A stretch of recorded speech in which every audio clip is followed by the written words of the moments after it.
was the one that was sexually harassed for years. Years. Bullied, intimidated, sexually harassed for years. And I'm gonna be painted as the villain because y'all have deified this person. He tries to shake and grab your equipment. I simply know that given how bad things are becoming, Diddy's legal staff is probably wishing they never took him on as a client. Diddy's freak-off escort has now confirmed that Diddy mistreated Christian Keys and attempted to make him his boy toy. It's intriguing since Christian came out in 2023 to claim that a millionaire Hollywood mogul had attempted to abuse him and put him in an awkward predicament. He gave us enough hints to think that it was Diddy, but he never truly confirmed it until today. He didn't exactly come out and name the individual. This is going to be a catastrophe, and Keys didn't hold anything back. So, let's start the drama. If you have been watching Diddy's trial, you already know that he is not doing well. He has been under heavy pressure from the prosecution, which has been putting up a solid case against him. When one of Diddy's previous escorts who took part in those freak-offs was brought in, things became really nasty. Charlie Hayes, the Punisher, is his name, and he had a lot to say. When he was contracted to create an exotic dance for Diddy and Cassie in 2012, he said, "It all started." From then, when the prosecution questioned him, things rapidly became out of control. He described to me what transpired during his initial meeting with Cassie, including her appearance and behavior. She was in a bathroom, he said, wearing a wig, and nothing underneath. There wasn't the turnout I had anticipated. With electric candles and basins of water filled with bottles of baby oil, the room was darkly lit as she informed me that she and her husband wanted to create a scenario with the oil. When her spouse came out, she ordered me not to look at him and said that he was nude, but all I could see were his eyes, which are what a Muslim woman wears. He was carrying a bottle of Astroglide too. He responded, "How did the encounter end?" to the prosecution's question, inside the same space as him. In response to her question about whether I wanted to finish when she got back, I said, no, if they were happy, I was happy. They would contact me at 5 or 7 p.m., and then they would ask for a sexy scene. I knew it would be more baby oil and a sexy atmosphere, and Mr. Combs would direct. "Sit forward and move the camera," he might say, she added, adding that he had done the same thing 8 or 12 times with Diddy and Cassie. It was at this point that things really started to change because he began to explain the specifics of how those alleged freak-offs would proceed. Or as you remember, he once said, "I like this," when the prosecutor asked how much baby oil they used, as he dropped a pile of money. "A lot," he replied when asked how long the freak-offs lasted. "The goal was for us to shine as brightly as we could." He said, "There was a lot of waiting, maybe 40 minutes or so, and I was supposed to finish in a specific spot." Additionally, he claimed that Cassie would depart with Mr. Combs for 10 or 15 minutes after the freak-off was over, return in a bathrobe, and give me $2 or $1,200 in cash. As a result, he did not hesitate to spill the tea, and the prosecution made quick work of lead him to more freaks of participation. And to our complete amazement, he mentioned that one of the individuals Diddy allegedly forced to take part in freak-offs was Christian Keys. He claimed that while he is amenable to engaging in a variety of strange and kinky activities in the bedroom, forcing an unwilling partner to participate is not something he enjoys. He asserted, however, that he once talked about exploiting younger men in the profession during one of the freakouts when he was supposedly drunk. And the Punisher reportedly remembers Diddy bragging about Christian Keys as one of the names. There was a lot of speculation that Diddy was snooping on younger men in the industry even before Cassie's lawsuit. So this is an intriguing development because Christian came out in 2023 and claimed that a big man in the industry had taken advantage of him. Diddy's name has practically become one of the first to surface whenever someone discusses being essayed by a prominent figure in the industry, which is the issue with him and all of these essay accusations. That suspicion will always loom over him, regardless of the legal outcome. His name has come to represent this sort of disaster, which is precisely what has been going on with the Christian Keys problem from the start, sometimes for good reason and other times merely because of it. He isn't directly engaged in every case, but his reputation has suffered so much that even in cases where there isn't a direct connection, people can't help but assume broke. Now that everyone is ignoring the situation, if you haven't been following the Christian Keys controversy, you should sit down and listen carefully, because what I'm going to share is highly relevant in 2023. People accused Diddy of forcing Christian into one of those infamous freak-offs, and his name was quickly mentioned. Christian Keys went live on Instagram when he felt it was time to speak his truth, and he disclosed for the first time that a millionaire with ties to the Hollywood industry had questioned him. Seeing him reveal something so personal and challenging on such a broad stage was just amazing. It sparked a lot of debate and speculation about the identity of the unidentified billionaire. To be clear, Christian was not a rookie trying to gain traction. Rather, he has a long history and a strong reputation, particularly in the Black entertainment sector. He is one of those performers that, although not always being in the limelight, constantly performs well in the business and is clearly successful. Even if he isn't popular, he has had an impact, and that's exactly what made his revelation so powerful. Rather than voicing his opinions to gain attention, he was at last advocating for, according to Christian, people paid attention to the claimed occurrence that occurred approximately 15 years ago. According to him, the millionaire attempted to assassinate him, but he managed to repel it and prevent it from getting worse. But just because he resisted doesn't mean that was the end of it. He was very clear from the start that this was not about money, so before anyone made snap judgments and accused Christian of just seeking money or attempting to pull a cash grab, he made sure to swiftly put an end to those accusations. Even after their first meeting, Christian said the billionaire kept coming up to him, demanding and harassing him. Advantages for him, Christian made it apparent that he had no intention of handling this simply through rumors or drama on social media. If he was going to come forward and reveal names, he intended to take it seriously by contacting the appropriate authorities and allowing the legal system to handle it. For Christian, this had nothing to do with business or publicity, but rather with accountability and ensuring that justice was done. He didn't want to use this as a means of making money or getting attention, and he had no intention of bringing a civil claim or seeking a settlement. I was the one that was for years, bullied, intimidated, harassed for years. And I'm gonna be painted as the villain because y'all have deified this person. And some of the people that you think are your mentors are literally and figuratively just trying to you.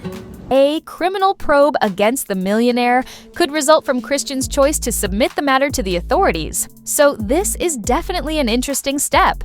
The situation becomes complex, though, because the alleged encounter probably happened around 15 years ago. Therefore, the statute of limitations has probably already gone, and the millionaire cannot be charged with a crime. However, Christian is highly likely to be asked to testify because Diddy is presently on trial and the charges against him are serious. Additionally, Christian stated that since the harassment continued for some time after the initial contact, the continuance could keep the case alive legally, even though the original piece might be too old to prosecute. The possibility of charges being filed exists if the harassment took place more recently. There are a lot of legal subtleties in this complicated case. Christian didn't appear to be as interested in making money or becoming involved in legal issues as he was in exposing this person and possibly ruining their career. Furthermore, Christian described a horrifying instance in which he said that this individual had gotten him intoxicated during a home party. The billionaire allegedly tried to attack Christian after getting him intoxicated. The fact that there was a pattern of manipulation made this even more dangerous. It wasn't just about one instance. The millionaire in question didn't care about the repercussions of revealing his story. In fact, he wanted others to know exactly what kind of person they were dealing with, regardless of how nasty or destructive it might be for him. Sleeping off Hennessy in his guest room because he says it's safe. Because I know I'm bad, so I'm after a big party. Won't say what type, won't say where. So you spaz out, push him out, like what the f***? Get ready to leave. He apologizes, blame it on the alcohol.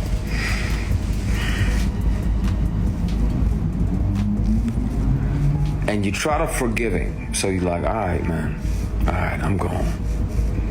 You shake his hand on the way out, and he tries to grab your ass. He tries to shake and grab your equipment.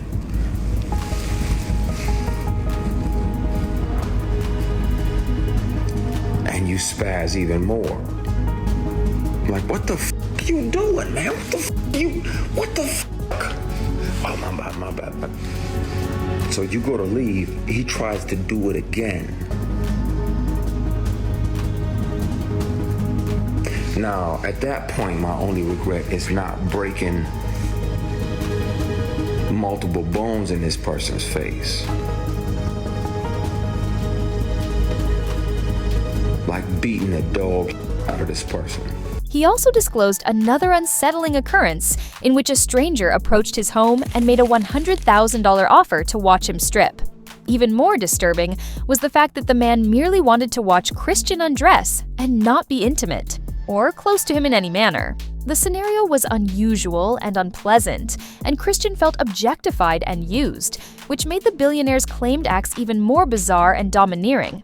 He showed up to my apartment and offered me $100,000 to take my clothes off.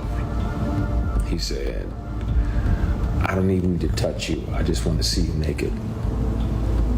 I declined. Additionally, this reminds me of Diddy's freakouts and the claims that, according to another escort named Daniel Phillip, Diddy would sometimes want to observe while some strange things happen. Some sources claim that while he was watching, Diddy would make him do specific things on Cassie. During one role-playing exercise, Comey said, "We were not very good at that at all." And Phillip said that whenever he met with Ventura and Combines, Combs would often encourage Phillip and Ventura to rub extra baby oil and Astroglide lubricant on the table. He would instruct Phillip where and when to finish after they had smeared each other with oil. He was always sitting in the corner touching himself, Phillip said about Combs. Additionally, the report stated that Combs had once used a cell phone and camcorder to videotape him having intercourse with Ventura, when Phillip pretended to finish after Combs instructed him to do so within Ventura.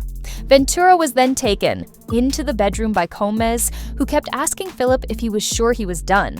It backs up Christian's assertion that the millionaire made a $100 offer after seeing him nude. Indeed, that is, to put it mildly, peculiar. Christian left some powerful clues, but he never revealed who it might be.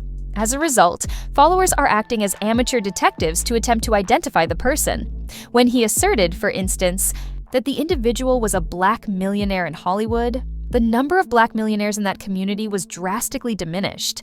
Furthermore, Christian added, "The individual is renowned for being a giving philanthropist. Please be kind to the black community." He went on to say that the person is in favor of HBCU, which is a historically black college and university. It's a rather particular detail.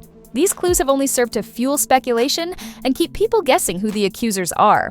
Just a few months before Christian made his claims public, fingers were already pointing at Diddy again. Diddy's $1 million gift to HB and Jackson State University grabbed headlines. CU. People think Christian inserted the information about the billionaire donating back to HBCU because Diddy is the only black billionaire in Hollywood who is known to have recently made a major public donation to one of these institutions.